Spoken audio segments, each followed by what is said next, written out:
Joan of Arc Catholic School. Authorities say the identities of the two pilots killed will be released. 8.5 hours later, 200 acres have burned. Back in 2019, Lowe's closed their New Orleans East store. So for 4 years, this entire lot has sat vacant. Hi, I'm Eleanor Tabone. I'm an Australian journalist currently working as a reporter in the United States. I have a wealth of experience covering a range of topics from severe weather to violent crime. Here's my contact information. It's hard to imagine Six Flags New Orleans being anything but abandoned. I'm standing here at what was once the park's front entry. Now, the park opened in May of 2000 and then closed in August of 2005. It's now been closed for 18 years, meaning the park has been closed longer than it was ever open. The Louisiana Health Department reports 4 black mothers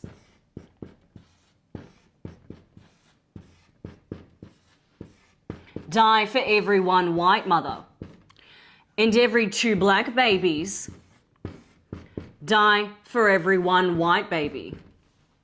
According to the Metropolitan Crime Commission, in 2022, there were 17 non-fatal and 7 fatal shootings on I-10 or the I-10 exit ramp. There was 1 non-fatal shooting on I-610, and there were 6 non-fatal shootings on US 90 or the US 90 exit ramp.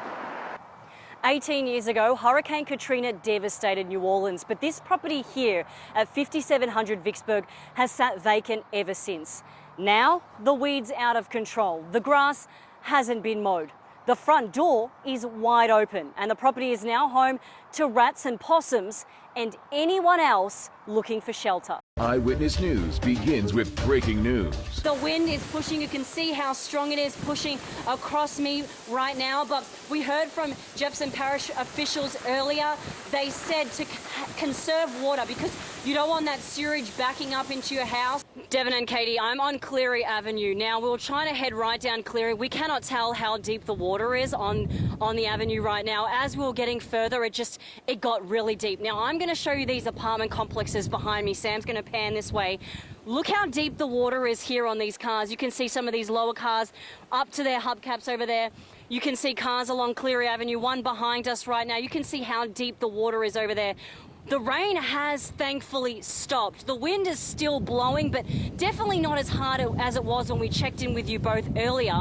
But now we're seeing the aftermath of this tropical storm that's really moved through. Again, look how much water. I'm going to show you as I walk down here, Sam. Look how deep it is. This is how deep the water is. It's way above my ankles. She has the details on this latest shooting. Eleanor. That's right, Katie and Charisse. We're here by the Time Saver gas station. What we know so far is NOPD has said 1 victim with a gunshot wound. I'm going to step out the way so you can see the scene.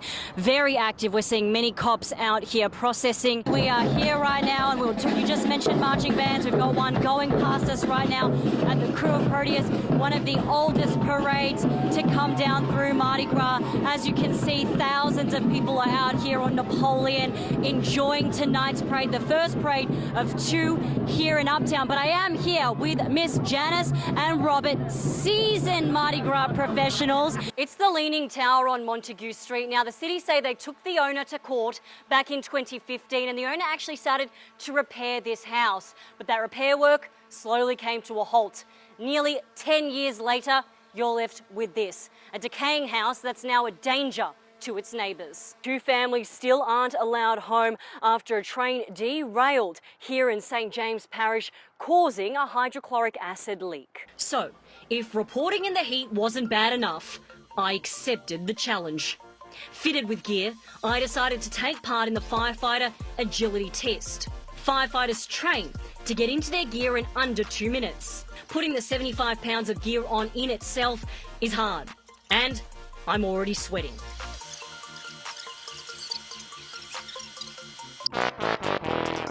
Now, it should take firefighters 75 seconds to climb these 6 flights of stairs. I'm suited up and I'm going to give it a try. Here we go. With a 20-pound hose lopped over my shoulder, I was off. By flight 2, I am feeling the weight of all this gear. Lord. At flight 4, I'm questioning why I willingly accepted this challenge. By the last flight, every muscle is burning.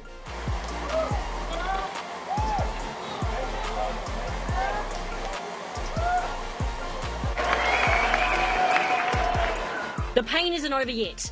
Over 6 flights of stairs goes the hose. To pass, firefighters need to pull up the 50-foot hose in under 25 seconds. In 23 seconds, I got it over the wall. The stair climb is one of 5 tests in the firefighter agility test. Now, firefighters need to pass the stair climb and do it in under 75 seconds. I did it in 74. I left everything. I left everything that meant something to me. What was that like for 40 years, knowing that you didn't commit a crime?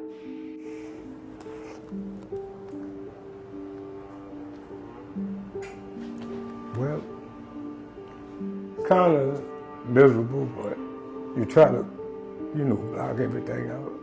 Don't even think about it.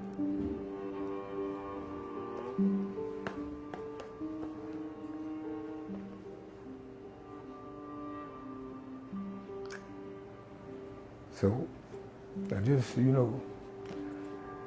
doing the best I can do.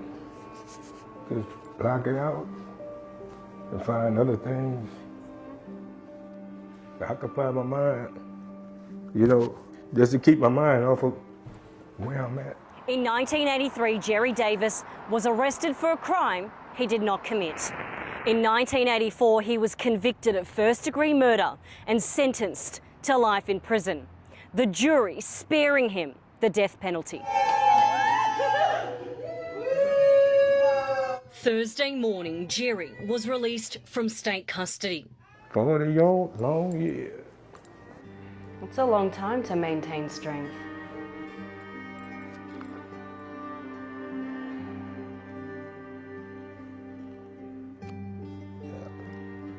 So, I maintain, it happens, so I'm good now. Now 64, the father of 2 and grandfather to 4, is home. What was it like to see your family again?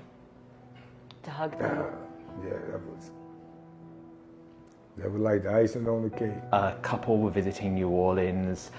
They were setting up a camper van in a trailer park on Chef Ventura in New Orleans East, and they were approached by 2 men who robbed them and shot the man of the couple.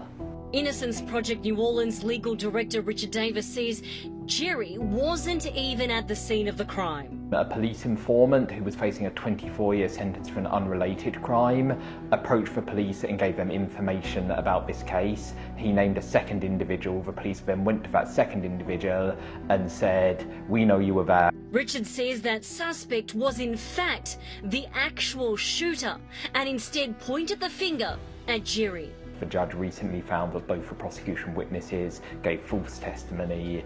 The prosecutors hid evidence that should have been turned over to Jerry, and they did not correct their witnesses when they gave false testimony, and in fact amplified those lies to the jury that convicted Jerry.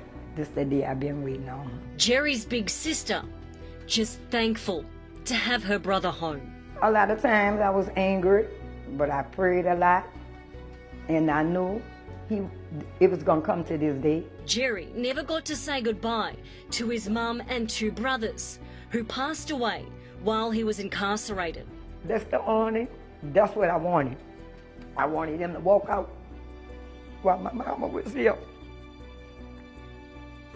And I always thought it was going to happen. Sitting together hours after his release, Jerry says he plans to forget about the time he served and move forward with his newfound freedom. Yeah, I'm good. I'm glad we got to meet. Good. Me too. Thank you. Freedom that was wrongly snatched away from him in the first place. Eleanor Tabone, Eyewitness News. Jezreel is a biblical name. It's the name her mother, Sharon Pollier, chose for her only daughter.